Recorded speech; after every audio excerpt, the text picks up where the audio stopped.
نبی صلی اللہ علیہ وسلم نے فرمایا تھا کہ جو شخص کسی مصیبت زدہ کو دیکھ کے یہ دعا پڑھ لیتا ہے تو اللہ سبحانہ تعالیٰ اس شخص کو اس طرح کی مصیبت میں گرفتار نہیں کرتے۔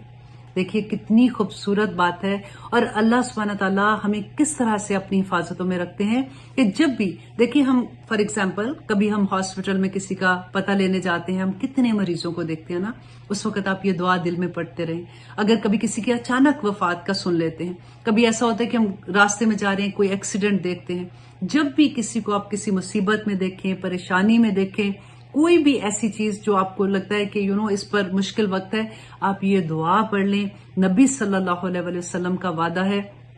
کہ اس شخص پر یہ مصیبت، اس طرح کی مصیبت نہیں آئے گی۔ اور وہ دعا کیا ہے کہ الحمدللہ الذی عافانی مما ابتلاک بہ وفضلنی علی کثیر ممن خلق تفضیلا۔ بہت خوبصورت دعا ہے، اب 2-3 دفعہ یاد کریں گے، انشاءاللہ آپ کو یاد ہو جائے گی۔